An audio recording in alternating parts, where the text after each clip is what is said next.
again. It's Sunday, the 13th of January 2019. I wasn't sure what I was going to speak about today, but I was reading something this morning that I thought would be quite interesting to share. It's from this book called Poetry on Fire. This is it here. It's basically the Psalms, like the Psalms from the Bible, but in the Passion Translation. We got this book we each got a copy of this book from Colour Conference, which is like a women's conference that our church does every year at Wembley Arena. And Bobby, our lead pastor, was very kind and gave all of us a copy of this book. So, called Poetry on Fire, but it is basically the Psalms in the Passion Translation, which is like a new translation. It's so good. So I have been working my way through it, not maybe every day, but kind of working my way through. So I was up to Psalm 78, and I looked at it, and to be honest, I thought, oh my goodness, that's a long psalm. There's like 72 verses. It's over 4 and a bit pages, and I'm like, whew, okay. And it's called Lessons from History, and I thought, it's not sounding like it's going to, sort of set my world on fire. But actually, I'm so glad I read it because it is such an important psalm, and it is exactly what it says: lessons from history. This is stuff for us in 2019. This was written like, I don't know, however many thousands of years ago, but this was written for us, and it's written for those not yet born. So verse 6 and 7 says, from perpetuity God's ways will be passed down from one generation to the next, even to those not yet born. So that's generations still to come, even from us. In this way, every generation will have a living faith in the laws of life and will never forget the faithful ways of God. So perpetuity, which I actually had to look up because I wasn't sure of the exact definition of it, and that means the state or quality of lasting forever. So this psalm was written to last forever, basically. It was written all those thousands of years ago for us in 2019, and for our children's children's children. So I thought, wow, there must be pretty good stuff in here before that's the claim of the psalm. So it speaks about God's people and how they kind of forgot about his faithfulness and they stopped trusting him, even when you look at this and it's just like a really, it's kind of running through all the things that God had done for his people. Like, you may not know this, but you might have heard of it, but God's people were in bondage and were slaves in Egypt for a long time, and God then assigned Moses to be the leader to get his people out of there. He had to go to Pharaoh and ask Pharaoh, can you let my people go? And Pharaoh was like, no, I won't. So God sent plague after plague to try and get Pharaoh to change his mind, and he was exceedingly stubborn. Like, if you actually read the story, it's crazy what happens. Rivers are turned to blood, and there are plagues of flies and frogs, and there's illnesses sent on people, hailstones, and it culminates in this, the angel of death then comes over and basically wipes out all the firstborn children in Egypt.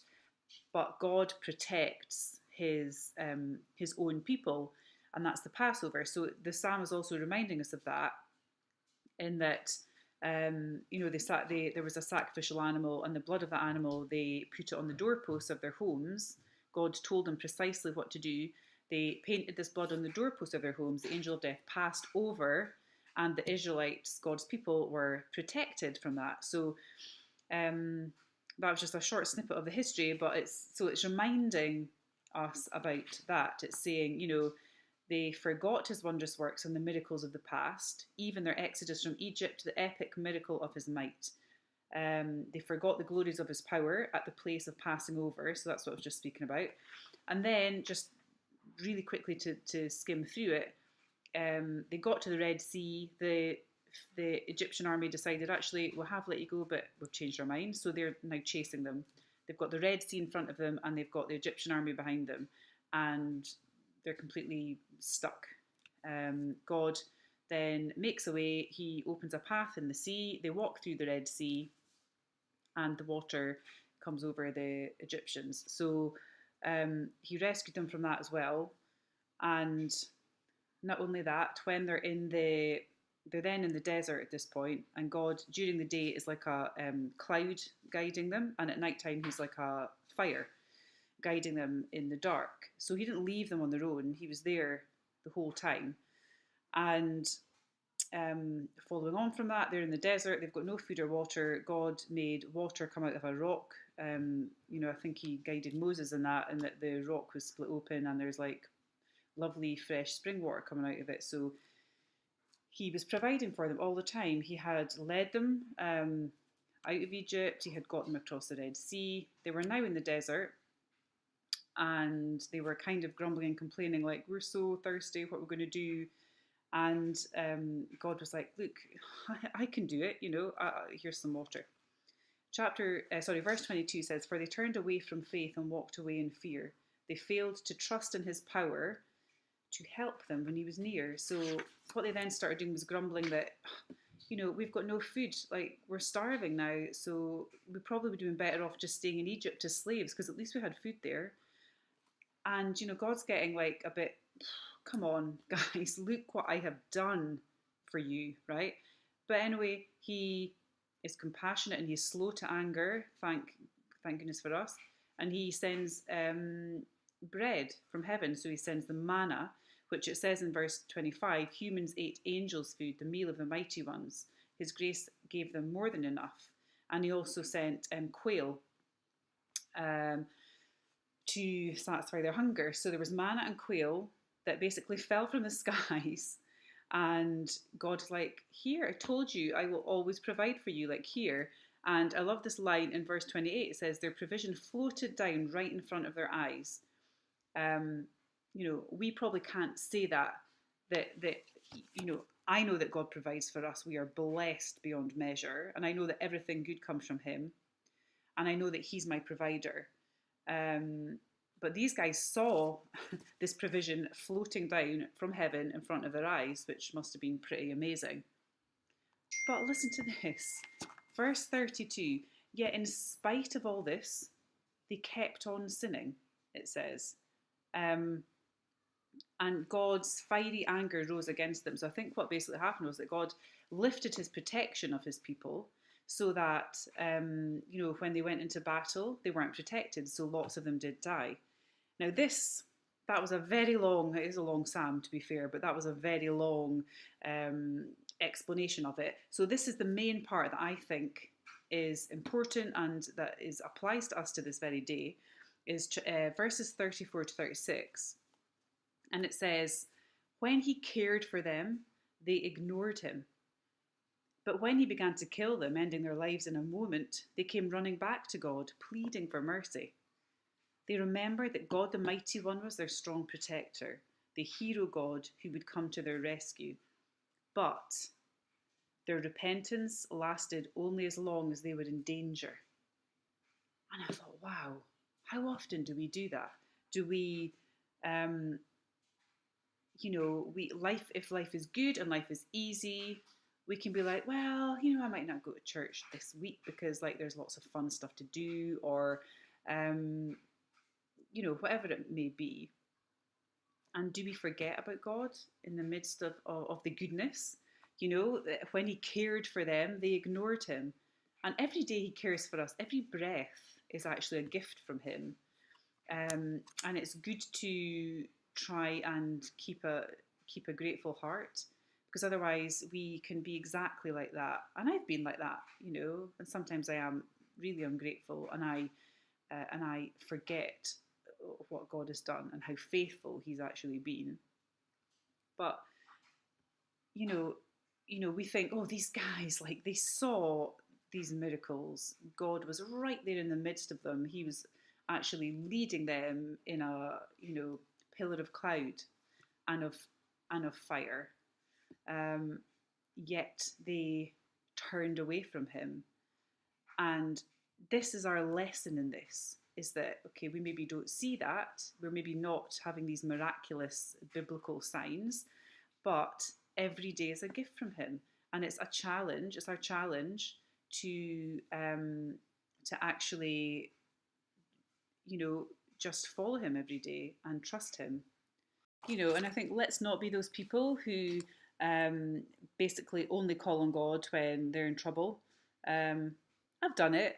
I've been there. I'm not being judgmental saying that, but let's not do that. It says in 36, 37, follow, like, so this is what the Israelites were doing. They were following God with their words, but and not their hearts. Their worship was only flattery. And I just pray, God, may my worship not just be words, may it not just be empty words or flattery to you, but may it be a genuine, um, heartfelt worship because of who you are. So, and it says in 41, again and again they limited God, preventing him from blessing them. So you see how they prevented God from blessing them by doing that. They forgot his great love, how he took them by his hand. And then it goes on again, speaking about how, they'd escaped the Egyptians and the plagues, and all these things. So I think that was it. And they worshipped false gods in the high places. And so that was what stood out to me for this. So Psalm 78, it's quite a long read, but I'm so glad I did read it. And I think, lessons from history it's called, and that's exactly what it is. From written all those thousands of years ago, it is a lesson for us.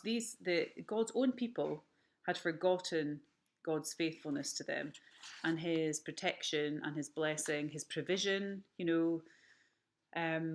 like he was going to take them out of Egypt and then let them starve to death. I mean, it's, yeah, we just want to be faithful to him. And I can look back on my life and I know there's many times when I have not been obedient and I have not been faithful, but I could tell you times when God has rescued me and always been faithful in the midst of all of that. He never let me go. He always knew the plans he had for me, even when I turned my back on him. And I'm grateful and thankful every day for that. So let's have grateful hearts. Let's learn from history, and let's not be stubborn, and let's not only come to him when we're like in desperate need or in danger or we're just like in a valley.